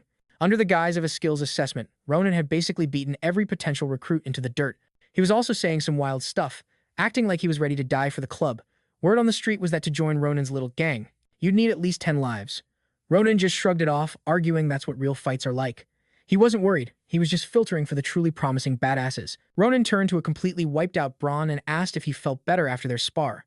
Then he told him he passed, and Braun looked like he'd just won the lottery. He warned him the club would be exhausting, but Braun was all in, saying he'd been waiting for a chance to get stronger. Ronin told them to go crash before the real training began. He decided to hang back a little longer, hoping some late-blooming prodigy might show up. A whole lot of time passed, and the arena stayed dead silent. "Well, guess nobody else is coming," he said to Adishin.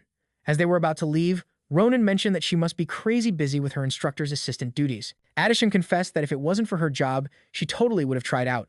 Ronin, thinking to himself, knew he couldn't say it out loud, but even if she had, he wouldn't have accepted her.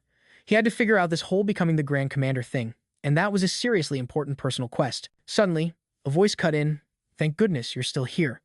Ronin's head snapped up, a huge grin spreading across his face as he thought. A last-minute applicant. The girl asked if she was interrupting, her voice super quiet. Ronin was already thinking if she joins the club, she could touch. Locking eyes with him, she pulled down her hood, looked him dead in the eye, and asked, "Will you touch me?" Ronin was completely thrown, asking her straight up, "Whoa, hold on. What kind of person are you just asking me to touch you?" But she quickly clarified it wasn't him she was after, it was the little creature perched on his shoulder. "Oh, you mean Sita?" Ronin said, totally relieved. "You should have just led with that. This little guy is always with me. So yeah, join the club and you can pet him all you want." He sized her up thinking, okay, this girl is officially weird. What really had him on edge, though, was how he didn't sense her at all, even when she was right up in his personal space. He knew instantly she wasn't just some random student. The power rolling off her was no joke. She locked eyes with him, suddenly all business, and asked what she needed to do to pass the interview. "The name's Oilia de Knight," she said. "High-level beginner mage." Without another word, she started powering up, and Ronin could see this insane aura of pure mana just explode around her. Ronin and Adishan were just floored. She started weaving dark attribute magic, and Adishan couldn't believe his eyes. Her control over something so volatile was absolutely perfect. But Ronin spotted something even crazier. It was faint, but he could definitely see the crimson glow of blood energy mixing in with her mana. He saw it, and a jolt went through him. He knew that signature. She unleashed an attack called Shadow Claw, and it was ridiculously powerful, not only striking the training dummy, literally tearing it in half. The sheer explosive force of it stunned Ronin and was so fast that Adishan barely even saw the attack connect. Yeah, okay, forget the duel, Ronin said immediately. You're in. He was about to ask her about the blood magic, but was cut off as she suddenly reached out with her mind. A voice popped into his head, telepathy, and she told him, "Hey, what you just saw, let's keep that between us for now." She then asked them to find a more private spot because she needed to ask him something important. Once they were alone, she stared intently at Sita, a look of realization on her face, and asked, "Is that a dream bird?" "How fascinating," she mused, "a creature literally born from the ambient mana of this place." "Right back at ya," Ronin retorted. "I find you pretty interesting, considering I heard all the vampires skipped town years ago." She just smirked. "Not all of us. A few of us decided to stick around. We just prefer to stay off the radar." She explained they just hate drama, so they live quiet lives in the shadows. Ronin put it together. "So the reason you joined this very not quiet club was because of Sita's mana?" "Yeah," she finished. "I felt it the second I saw you in the hall. That blood magic energy, it's the innate magic of my kind, our birthright." "I get it now," Ronin said, the light bulb going off. "So Sita has been running on some kind of vampire power." Olia's eyes went wide when he mentioned Sita had absorbed blood right after being born. Ronin caught her shocked expression and asked, "What's the big deal?" She leaned in. "Exactly how long ago was Sita born?" Ronin shrugged. "About 2 months, I think." "Only 2 months old and already wielding that much blood mana?" Oilia stared at Sita, completely baffled. That shouldn't be possible, unless... She looked like she wanted to ask a huge favor, but then stopped herself, thinking it was way too soon to be making demands. Instead, she asked, "Can I just observe her for a moment? If you let me," she added, "I promise I'll make it incredibly worth your while. I need to do some research first, of course. So it'll be a bit tricky right now, but I'll deliver on that promise later." Ronin was just lost, asking her to please explain what kind of research she was even talking about. The next day, they were in the Filian Club room area, in a spot nicknamed The Nest, the official HQ for the Special Adventures Club. Ronin whistled. "Man, for them to give an entire building to one club. You got to admit, the school's got deep pockets." He then clapped his hands, getting their attention. "All right, team, let's talk about the upgrades. These are," he said, gesturing to a rack of gear, "are top-of-the-line weapons from Carpadoki, a gift from the Grania family." He pointed to Maria's new greatsword. "The Grand Commander had that forged specifically to amp up your abilities." Azel showed off his new gear, "And I got this magical bracelet crafted near the magical city of Delpium." He was practically buzzing. "My magic control is way better, and I swear my power and speed have literally doubled." Maria cut in. "So, why'd you call us here all geared up for a fight?" Ronin's expression turned serious. "Because we're about to have a very important conversation. I'm sure you're all wondering why I really started a club like this. We have one single objective," he declared, "to level up our individual skills as fast as humanly possible through real-world combat. This isn't some generic Academy Manhwa arc. I'm preparing us for what's coming." He unrolled a map, pointing to a rugged, uncharted region. "Our first destination is one of the last unconquered mountain ranges in the Empire, the Vadian Mountains." Braun was totally hyped, but Acela and Maria, who knew Ronin's brand of crazy, were absolutely terrified. He sold the trip as a good experience, which in his dictionary means you'll be lucky to survive. He also casually mentioned he had some personal business to handle there, but told them not to sweat the details. First things first, there was a little problem between the two of them that needed to be sorted out. Maria's like, "What problem?" And he just hits her with, "Doesn't matter, we're leaving now." "And you're fighting." Later in the hallway, Assel tried to get the scoop on this so-called problem. Turns out, Ronin just wanted them to speedrun their class projects. He broke it down for them. The trip would take at least a week, and oh yeah, they still had a full class schedule. Juggling the club and their classes was basically impossible, and the headmaster would never approve it. But Ronin had a simple, galaxy brain solution. Just finish all your classes early, like he did, and then you're free. Easy peasy. So, before they jumped into the hardcore individual training, he announced it was time for a little pop quiz on their current abilities. Ronin told the two of them to come at him, promising he'd only use his scabbard so they wouldn't get too wrecked. He then added that it would be a total snooze fest if they held back, so they better go all out. Maria was like, "Oh, it's on." Then turned to Assel and said it was time to show off their glow-up. Assel, ever the trooper, agreed to give it his best shot. Maria gripped her sword, all business, and declared she was ready. Ronin was thinking, "Damn, someone's been hitting the gym," but was low-key confused when she just smashed her sword into the ground. But right after she did, it was Asel's turn. He immediately started controlling all the debris Maria had just kicked up with her ground pound. Assel, floating there like some kind of anime god, gave Maria the signal to start. He had his power linked to every single floating rock particle from the impact. Ronin was absolutely loving this, weaving through the rock storm like it was nothing. He had to admit Assel's opening move was pretty sick. Then, bam, Maria blitzed in from his blind spot, yelling at him not to even think about blocking. "Just dodge," she screamed, unleashing a full power swing. Ronin Matrix dodged it at the last possible second, knowing damn well that if that thing had connected, he'd be a red smear on the training grounds. He could see it in her eyes. She was getting that same battle high he lives for. She kept pressing the attack, and he just kept effortlessly dancing around her barrage. To make things more interesting, he started throwing in some counter pokes, putting the pressure back on her. These two were seriously exceeding all his expectations. He was looking at them with actual pride, seeing how much they'd evolved. That's when Asel screamed, "Get away from her," and unleashed a massive beam of power right at him. Ronin felt that energy spike, a huge grin spreading across his face as he finally drew his real sword and charged times into times the blast. He wasn't just going to block it, he was going to meet it head-on with his own attack. He glanced back to check out the damage from his counterattack. Completely satisfied, he announced that the two of them had improved a ton.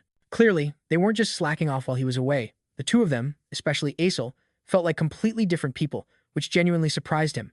This wasn't just some shonen power-up, this was a whole new season. Asel, catching his breath, asked if the test was over. Ronin said that was more than enough.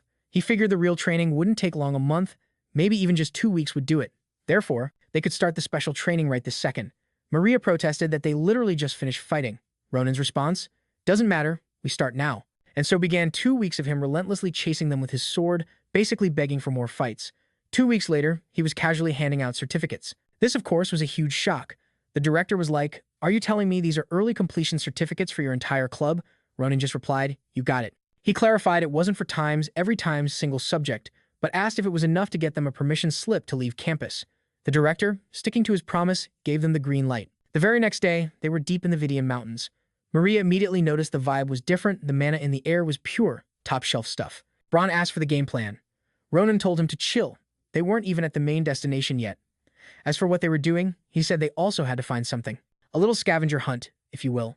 But the wind, being a total snitch, carried their voices right to the ears of a local, who suddenly realized they had company in a place that's usually off-limits. This mysterious figure figured it was time to meet the new neighbors for the first time in a long while. High up on a cliff, the 4 club members were oblivious as Ronin yelled, "I found it." He announced that there really was a massive swarm of orcs. Braun was strangely impressed by the village the orcs had built. Ronin started explaining that in border areas like this, keeping the peace was a total nightmare. Because the orcs were, let's just say times prolific asterisk, the entire mountain range was about to become one giant, green, angry mob. And you can bet the locals weren't exactly thrilled about their new, rowdy neighbors. So, before that happened, it was time for the crew's first official mission, pest control. Ronin throws out a casual, "So, you guys think this is going to be a cakewalk?" And Asel, ever the realist, is just like, "Dude, you said orcs. I kind of figured it'd be, orcish." He was a little stressed about the sheer numbers, but Ronin saw them as the perfect warm-up act. He figured that even if some random variable popped up, the real final bosses of this mountain range were the ogres. These things were so tough that the last time Ronin fought one, he nearly got himself deleted. Just then, some guy materializes out of the gloom, basically telling them their timing sucks and warning the young adventurers about the nasty weather rolling in. Ronin, whose spidey senses are usually off the charts, is completely rattled. He didn't hear a thing. He's about to go full-on attack mode, but I tell him to chill. Turns out, the mystery man is an elf, claiming to be a humble priest who serves some old spirit living up in the mountains. "Yeah, sure, buddy." Ronin's still got one hand glued to his sword hilt as the elf invites them to a safer spot to talk, casually mentioning their current location isn't exactly a 5-star resort. And that's all the prompting Ronin needs. He whips out his sword and presses it right against the elf's throat, which sends the rest of the team into a collective gasp. Ronin gives a classic sorry, not sorry, explaining there have been a lot of wackos around lately, so he needs the elf to repeat a very specific password. Damn. Ahi. Even with a blade to his neck, the priest is seriously hesitant to say the cringy phrase. When he finally does, he looks like he's experiencing the most embarrassing moment of the last 200 years. Ronin's like, "Hold up, 200. And the elf just casually drops that he's probably in the thousands, which, completely blows everyone's minds. Ronin's brain is buffering, realizing this dude is older than the entire empire. He quickly pivots back, asking what the elf meant about the weather being bad. The elf lays it out. The local monster population has been acting super weird. The orcs, who are definitely not nocturnal, have been throwing ragers all over the mountains every single night, and the ogres, who are usually territorial homebodies, have been spotted chilling at the entrance to the range. They haven't figured out the cause yet, so it's probably best to play it safe." He tells them to relax, and then, get this, he just pokes a shimmering bubble of air, and a whole-ass temple appears out of thin air. Braun, stating the obvious, blurts out that for a temple to just pop up like that, it must have been hidden by a magical barrier. Azel turns to Ronin, asking if he knew about this, and Ronin's just like, "Did you not see the completely shocked look on my face?" As they're invited in, Ronin knows this is no ordinary elf. Ronin points to a strange-looking stone, asking if that's the Lord Sen he serves. The elf basically says, "Yeah, it's a very significant rock, but the lore drop would put you all to sleep." He tells them to just get their gear and crash for the night, since the temple has plenty of empty rooms. Maria gives me a look, saying now's a good time to ask about what I'm looking for. But the elf beats me to it, asking if my little monster hunting spree is because of the curse I'm carrying. He could apparently feel the strange and dangerous vibes rolling off me. The elf then asks Ronin if he can steal a bit more of his time. He wants to chat one-on-one, so the two of them break off for a little tea party. The elf admits he had a gut feeling about him the second they met. He's basically asking if Ronin is really just some run-of-the-mill student from some academy manhwa. He realizes he got swept up in Ronin's momentum and is only now getting his bearings, hand on his sword. He's wondering if he's just being paranoid, questioning if this kid truly has zero connection to the others. But then again, he couldn't sense that particular brand of unusual mana on him. And to top it off, when he mentioned the Ehi, Ronin didn't even flinch. As a cup of tea is set down, the elf admits he's got a lot to think about. Looking at the tea, every reincarnation Manhwa instinct in Ronin's body is screaming trap, but then he gets a whiff of the aroma, and it's absolutely intoxicating. He's never smelled anything like it. In an instant, his vision goes full-on technicolor, seeing vibrant auras everywhere. It was the raw, unfiltered flow of mana. The elf just smiles and asks Ronin how the tea smells and if he likes it. Ronin replies that it feels like someone just installed brand new eyeballs in his head. Ronin's mind was blown, asking how that was even possible, and the elf just casually explained it was a tea brewed from a super rare herb that only grows in that mountain range. He said the effects were already insane, but because Ronin's energy was all messed up by the curse, he was getting the premium, first-class results. The elf even offered to hook him up with some of the raw ingredients, but laid down one critical rule: stop using the cursed eyes to try and brute force the curse away. Sure, those eyes might vaporize curses, but they were also siphoning his strength and life energy like a parasitic battery drain. He clarified that using it once probably wouldn't cause any real damage, but if he tried to go overboard with it, he'd be signing his own death warrant.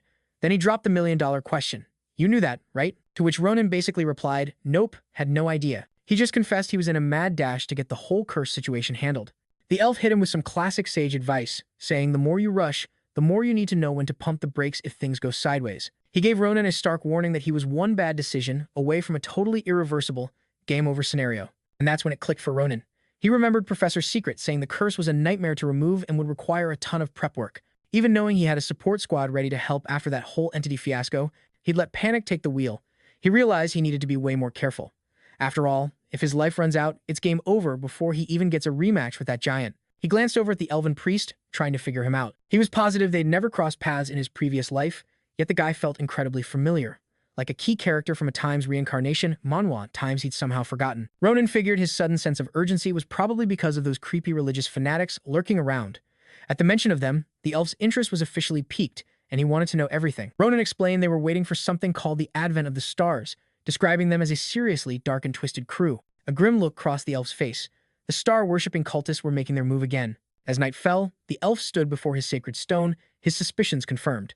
The religious fanatics Ronin mentioned were exactly who he feared they were. He knew they were plotting something truly evil, a terrible calamity that would claim innocent lives, and he'd be forced to witness it all over again unless, just maybe, this kid was his answer. He was mid-conversation with the rock when Ronin showed up, casually asking if he was still awake. Durante shot back, asking Ronin why he was up so late and if his bed wasn't up to snuff. Ronin ignored the jab, his eyes fixed on the stone, saying it was fascinating how a simple rock could represent a god. Sarante explained that every 1,000 years, their order moves 1,000 stones from the Kanja sanctuary to the most remote parts of the empire. In a place where it's constantly raining, most of the stones don't even make it 100 years before being washed away by the water. But despite that, the soul dwelling inside them becomes the very representation of their god, Sen. He could still remember the day he died alongside his brothers to become one of these divine symbols. He confessed he dedicated his entire life to a god who never once texted back. There were so many times he was tempted to ghost his faith and just live a normal life. However, some gut feeling, a premonition he called the will of Sen, always reeled him back in. He had this deep-seated intuition that one day, this path would be the first step towards saving the world. He explained that, for him, asterisk that times was faith, and it wasn't something he could easily put into words. Placing a hand on Ronin's shoulder, he said with absolute certainty that he believed that moment was getting close. The next day, the entire crew was riding high, feeling the incredible effects of the special tea. Combined with the energy from the Monavins, their senses were cranked up to a whole new level. Meanwhile, Ronin decided to help Saranti collect roots in the mountains, a classic fetch quest you find in any Good Times Academy Manhwa asterisk. Ronin couldn't help but think that for a total stranger, this elf was being unbelievably kind, and it felt completely genuine. The more Ronin watched him, the more of an enigma the elf became. 2 peaceful days drifted by without a single worry. But as the script always goes, tragedy loves to hide in the shadows of good times, waiting to deliver a pain that no one will ever forget. Fast forward to a tense scene. Ronin is leaning on his sword, Sarante is propped against a stone, and you can just feel that it's too late to turn back. On the very day of the planned orc village invasion, they were saying their goodbyes when a worried Sarante asked if everything was really going to be okay. He pointed out that they still hadn't figured out the root cause of the monster's bizarre behavior, and suggested they prepare a little more. Ronin, however, was brimming with main character confidence.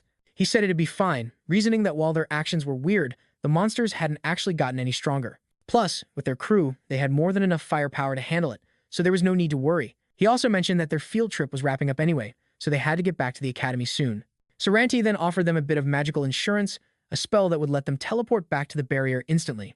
Armed with a golden ticket to the temple, Saran gives them the classic don't die speech. If things get hairy, bail immediately. He throws in a reminder not to get cocky, because this forest is the deep and dark variety, a real tourist trap for overconfident heroes. Meanwhile, cut to a trail of monster-shaped speed bumps, courtesy of a mysterious figure who's literally just breezing through, promising to make things more dramatic. Turns out, our mystery guest is an elf who's realizing that hunting down her target is going to be a whole thing, since the local wildlife isn't even a decent warm-up. So, plan B, she's going in herself. This elf, dead set on finding Sarante, starts carving her own path through the monster population to get to him. Back with our crew, they're perched high, scoping out an orc village that looks like it was decorated by raiding a fantasy hot topic. The human clothes and mismatched jewelry scream we just pillaged a village. Ronin, ever the strategist, just goes, "All right, team, you ready?" The plan is simple. Full-scale extermination. No survivors. Down below, one orc is admiring another's new bling, who casually brags he ripped it off some kid, even complaining that the little brat cried too much. But before he can finish his worst villain of the year acceptance speech, Azel drops in to crash the party. And just like that, the whole squad is ready to wipe this monster-infested stain off the map. Maria and Brun are already in the zone, handling these goons like seasoned pros. They dive in, a whirlwind of precise strikes that start dropping orcs left and right. The brutes try to fight back, but yeah, Ronin's training is clearly paying off. Payback is officially in session. Azel, in particular, is absolutely crushing it, showing off all the new powers and techniques he's picked up. His aim is getting scarily good, nailing targets instantly. Ronin's watching like a proud dad, telling Azel he's finally getting the hang of this whole overpowered protagonist thing. Now he's flexing so hard he's got Ronin floating alongside him, tag-teaming enemies with magic stones, while Ronin acts as his personal hype man, pushing him to go full-on psychic. And with that little pep talk, Azel goes berserk, practically soloing the entire village.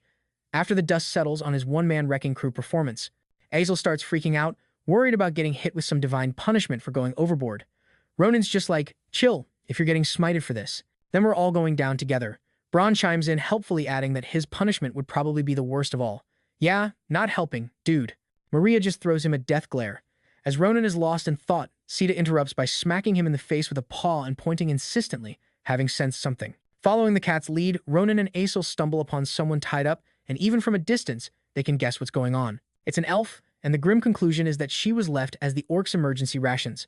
They sprint over, getting Sita to work her healing magic as Ronin asks if she can talk. She wakes up looking terrified, and Ronin immediately clocks her unstable mana. It's weird, Sita's healing should have fixed that, and he's wondering if it somehow failed. He has no clue why. The elf looks at him, says his mana feels different, and asks if he's part of their team. And then, full-blown panic mode. She starts begging them to take her away, crying that they are coming, and every second they waste here. Sarante's life is on the line, and with that bombshell, she promptly faints. Ronin doesn't hesitate, scooping her up and bolting back to the barrier to find Sarante. Sarante sees them and is like, "Back already? Did something go wrong?" Ronin quickly explains they rescued an elf prisoner, and she was desperate to see him. The moment he sees her, he recognizes her. Brigetta. He's in total shock, wondering how she ended up like this.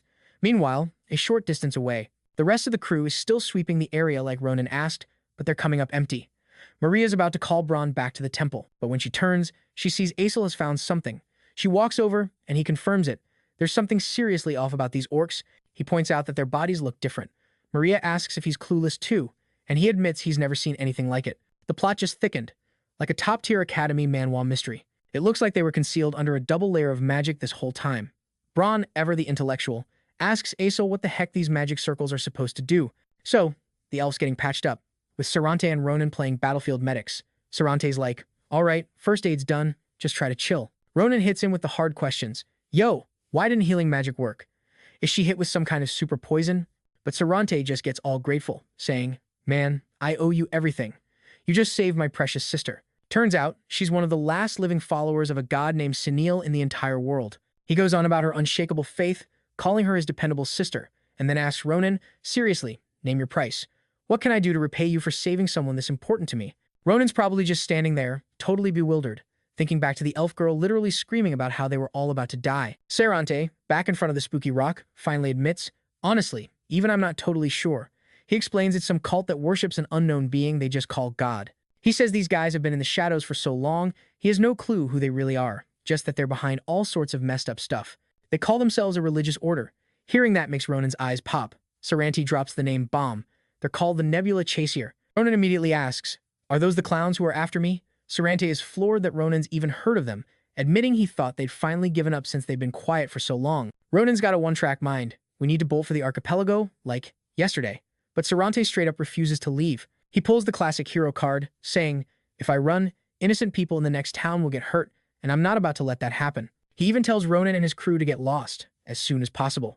Sarante's all like, I don't want anyone else getting hurt for no reason. Hope you get it, man. Ronin counters, I'm gonna go get the strongest woman I know. You just hide here until I get back, and don't do anything reckless. As a parting gift, Sarante shoves something into Ronin's hand, calling it payment for saving Brita. Ronin opens his hand and finds a ring.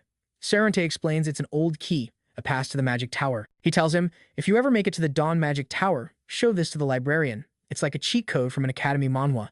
They'll definitely help you with that curse. Sarante gets all dramatic. Be careful on your journey, then adds, I'll spend my final days with it. Ronin's just like, whoa, hold up. This isn't our final goodbye. Why are you talking like that? I'll be back soon, so just take care of yourself. After Ronin leaves, Sarante puts his hands on the wall, totally having a main character farewell to the world moment. Then, with a sly look, he says to his sister, well, should I say it's good to see you? It's been a while. And then, the ultimate Uno reverse, actually, scratch that. You're not my sister. You're an assassin from the Bridgia religious order. She just laughs it off. Oh, no need for such harsh words. Not with our history. How have you been? He shoots back. Of all the people they could send, they sent you. She accuses him. You tried to poison me. And he's just like, of course I did.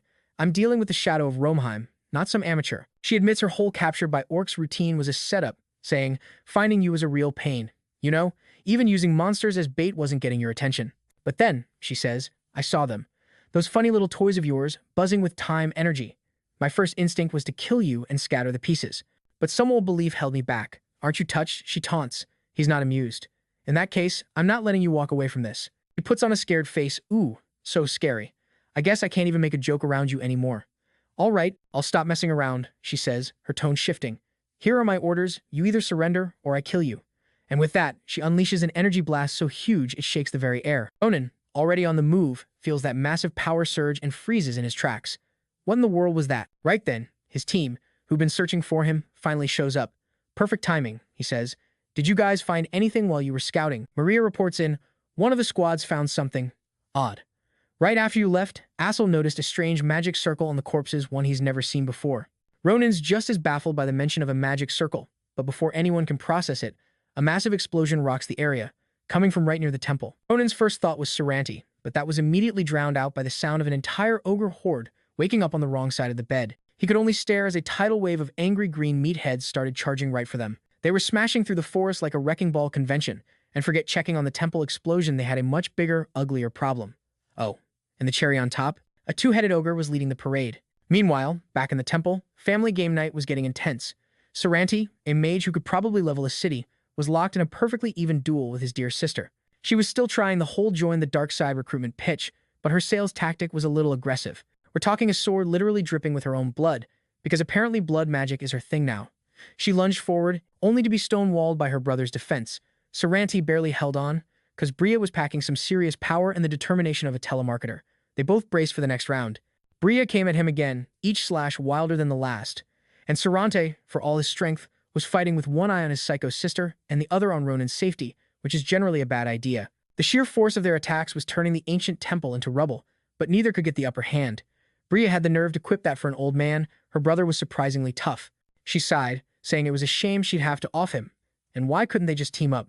She even promised him an executive-level gig in her evil organization, complete with a 401k of doom. Sarante just shot back that she'd gotten rusty and her little Romheim shadow club moved at a snail's pace.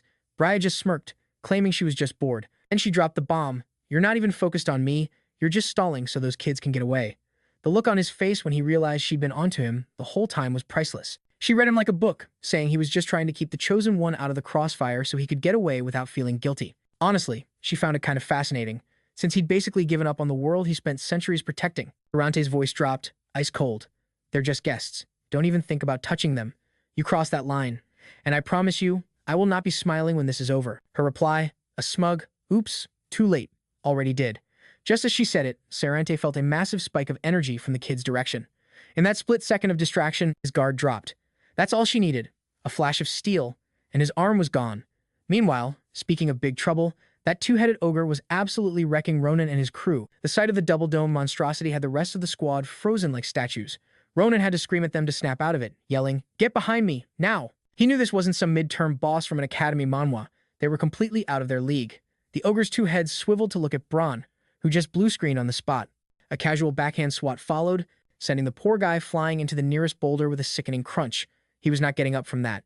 Next on the menu, the other two, who were currently trying to remember how legs work. As the ogre swung again, Ronin moved like a lightning bolt, intercepting a blow that would have turned them into a modern art exhibit. Maria and Azel could only watch, stunned, as Ronin stood between them and certain death. It hit them then. Ronin wasn't scared at all. He looked at the two of them, his eyes blazing, and tossed them a bandage. Go, take care of Braun. His voice was pure, controlled rage. This one is mine. Ronin was about to go full protagonist mode, and if you want to see how he pulls it off, make sure you hit that subscribe button so you don't miss the beatdown. As Maria and Azel scrambled over to Braun, Ronin noticed something glinting in the twin sets of ogre eyes. It was a magical seal, glowing faintly in its pupils. The time's exact same one times he saw on that giant, the calling card of the Nebula Chaser organization. Okay, now he was pissed. Ronin launched himself at the beast, all strategy replaced by pure fury.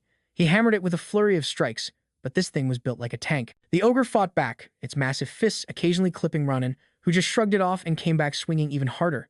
Yep, that was the same insane, brutal strength he remembered. This thing was literally ripping up trees and using other orcs as projectiles.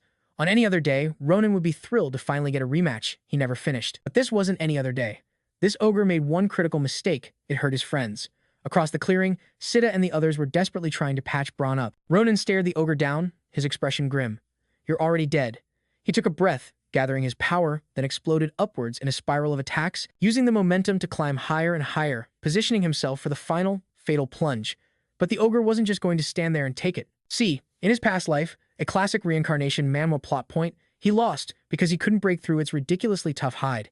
He could scratch it, but never land a killing blow. Well, guess what? Things have changed. Armed with his trusty sword and the skills drilled into him by his instructor, he drops into the fourth form of the Nabarro style, unleashing a spinning sword technique. Boom. He lands a clean slice on the ogre. As his boots hit the dirt, he basically tells the big guy, good game, you're already dead. The thud of the massive ogre hitting the ground is satisfying, but Ronin's already thinking he's got a long way to go. Taking this long to down one grunt? That's not going to cut it. He bolts over to Azel, Maria, and Braun. He's worried sick, but apparently, Sita handled the emergency first aid.